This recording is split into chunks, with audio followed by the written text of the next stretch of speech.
learning about elements, compounds and mixtures.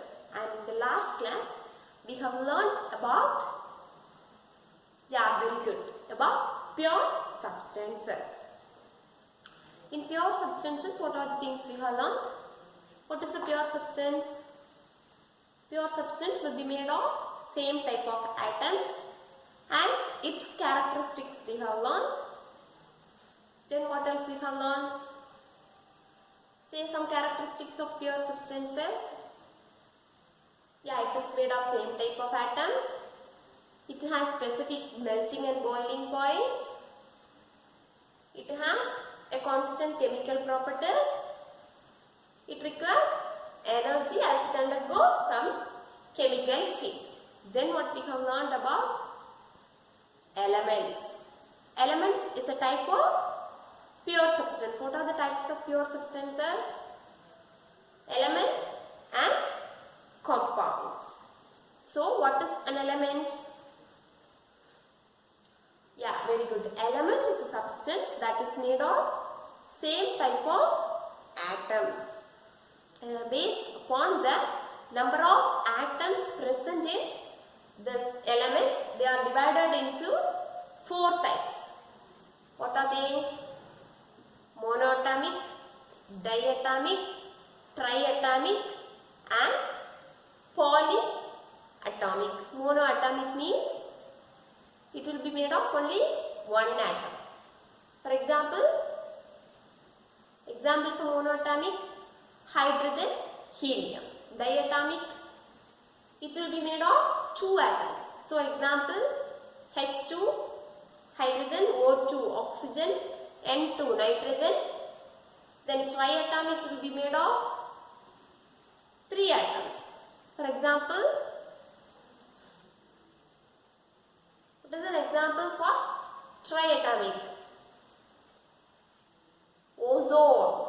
It's a abbreviated version of it's oxygen, but the 3 oxygen molecules combines to form ozone. Then polyatomic, more than 3 atoms, that is sulfur and phosphorus. So you are clear about what is a pure substance, what is an element. Then we have learned about the periodic table, how in periodic table elements are arranged. Actually elements are classified into 3 types: metals, non-metals and metalloids, and we have learned how these elements are arranged in periodic table. Now in today's class what we are going to learn is about the second type of pure substance. What is the next type of pure substance? Very good, compounds. The 2 types are elements and compounds. Elements we have learnt. In today's class we are going to learn about compounds. What is a compound? Do you have any idea about compounds? Lower classes we have learned. Grade 6 and 7 have the same topic. Can you remember what's a compound? Very good. Compounds are combination of elements in different proportion. The elements combines together to form compounds, and the compounds will have 2 or more different types of atoms.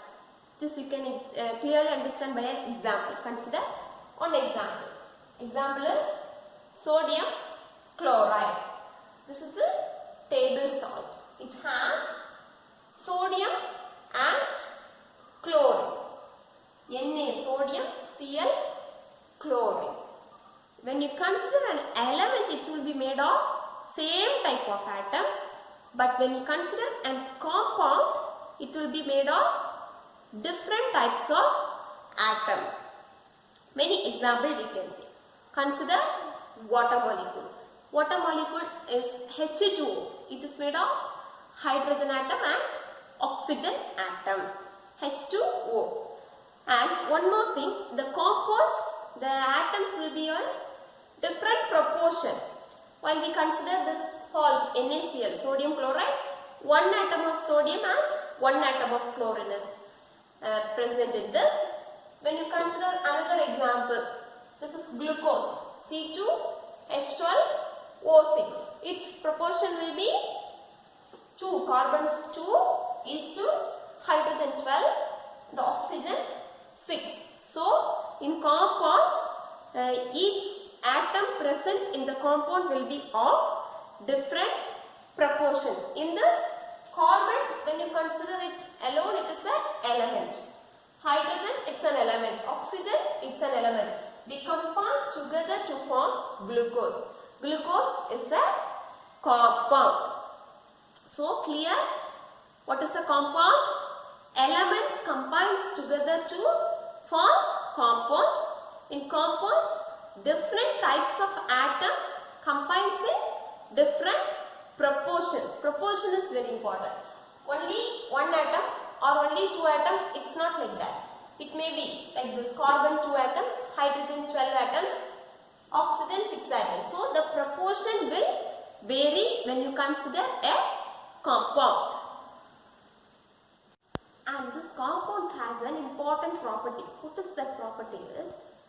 You consider a compound, it will be made of elements. For example, water molecule is made of hydrogen and oxygen. But when you consider the properties of the compound will be different from the properties of the elements present in the compound. For example, consider water. It is H2O. Water will be looking like, what is the nature of water? It's a liquid, right? Water is a liquid and water we drink. When you consider the elements, hydrogen. What about hydrogen? Hydrogen is a gas. When you consider hydrogen separately, it's a gas. It's used for combustion. It is used for burning. Hydrogen is combustible gas. So the properties to consider: the water is used for fire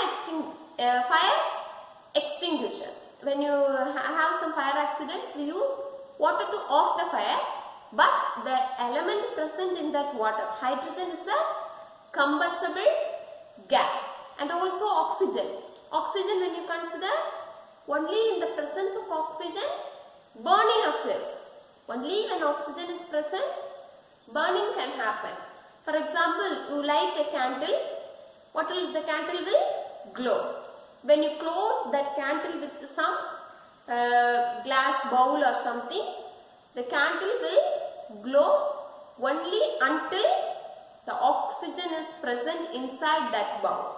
When the oxygen is completed, or when the full oxygen is used for burning, the candle will turn off. So, oxygen is a supporter of combustion. Only when oxygen is present, burning is possible. So, when you consider the properties of compounds, the properties of compounds are different from the properties of elements present in the compound. Understand? One more example you can say: sodium chloride. Sodium chloride is a powder, right? The salt we use. In that, sodium is present, chlorine is present. In that also, when you consider the sodium, it's a metal. It's a very soft metal. We have learned, right? You can cut this sodium using knife. And when you consider this chlorine, it's a gas. What's the color of chlorine? Yellowish green gas. So, when you consider a compound, the properties of the compound is different from the properties of element present in the compound. Clear about what is a compound? One more thing is, depending upon the bond between the atoms. That is, different types of atoms are used, right? Hydrogen and oxygen. But it's a compound, one molecule. So, something is used to combine or bond this hydrogen and oxygen. Depending upon the nature of that bond, the bond we use, the compounds can be divided into two types. What are they? Covalent compounds and ionic compounds. So clear about what's a compound? So we have completed about pure substances and the two types of pure substances, elements and compounds. Now the next one is impure substances, that is mixtures. What is a mixture? We all know mixture means it is also a combination of something. So what is present in the mixture? Same like compounds, the mixtures also has the combination of elements, compounds. But the difference between compounds and mixtures is it is physically combined. The mixtures are physically combined. The chemical properties will not vary. Consider a mixture. You have the mixture of salt and water. When you have the salt solution, the properties of the salt and water, chemical properties will not vary. Just the physical properties varies. When you put salt in the water, it dissolves, but the chemical composition or chemical properties will not vary in mixtures. Examples: salt plus water. When you make this dough, that is dough we make to make chapati, we will have the flour, then we will add water and we will make the dough, right? So in that, then air is a combination of number of gases like hydrogen, oxygen, nitrogen. Many gases are present in the air. So they are physically combined, but its chemical properties will not vary or will not react with the other element or compound present in the mixture. Some of the mixture examples for mixtures are milk and water we add, right? You will put tea powder, milk and water we will add. The chemical properties of this milk and water will not vary, just it will physically add. Then food, any food items you can take.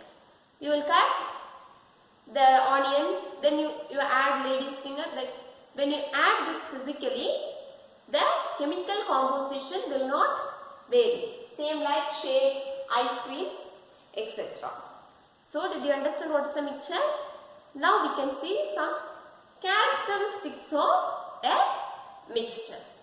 Some of the characteristics of mixtures are, the first one is about its representation. Compounds we will represent using like H2O, NaCl like this, because it is mixed in some proportion. But mixtures has no definite proportion, so we cannot represent these mixtures using chemical formulas. Then the next one is, it doesn't have a definite boiling point or melting point. The boiling point and melting point varies depending upon the quantity. Consider you are taking 2 liters of some mixture. So it will boil quickly. When you take 5 liters of mixture, it takes some time and its boiling point and melting point varies. So the melting point, boiling point, odor, taste, color, everything depends upon the quantity of the mixture taken. The next one is, it is separated by using physical methods. Because there is no change in chemical composition, so it can be separated using physical methods. For example, consider rice. You have stones in the rice. How you can remove the stones? By hand picking. Just using our hands we can remove the stones from the rice. Like this, some physical methods that we will learn in the next video. Some physical methods can be used to separate this mixtures. The last point is, the mixtures can be divided into 2 types. They are homogeneous mixtures and heterogeneous mixtures. Now we can differentiate. We have learned about pure substances and now we have seen what is the mixture. Now we can differentiate this mixtures and pure substances. Pure substances can be represented as elements or compounds. Pure substances will be elements or it will be a compound. But impure substances are combination of elements or combination of compounds, or it may be combination of elements and compounds. Next is, it is represented.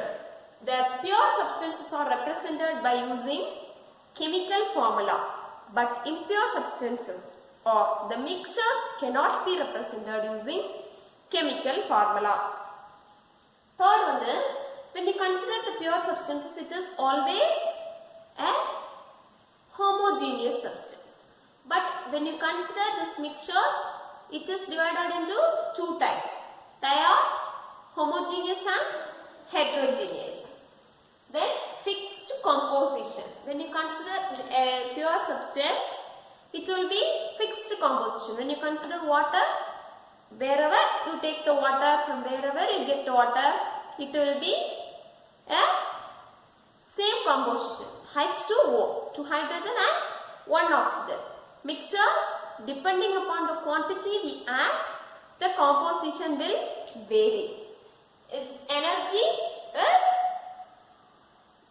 required for this compounds. To form this compound, it has to combine, it has to undergo some changes. So, it requires energy, but mixtures just you have to physically mix them. So much energy is not needed for formation of this mixture. Next is, the compounds cannot be separated by using physical methods. Consider H2O. Can we separate this hydrogen and oxygen by using our hands? Consider this salt. It has sodium and chlorine. Can we separate this sodium separately and chlorine separately by using our hands or physical means? No, right? So, this pure substances cannot be separated using physical methods. In case the mixtures or impure substances can be separated using physical methods. The last one is, components lose their identity. When you consider a pure substance, the components will lose their identity. For that, when you consider a mixture of sand and salt, you can clearly see after mixing salt and sand is present in the mixture. Because by using our naked eyes, you can say what are the components present. But when you consider a pure substance, can you say by seeing a pure substance, what are the ingredients of that? Can you see?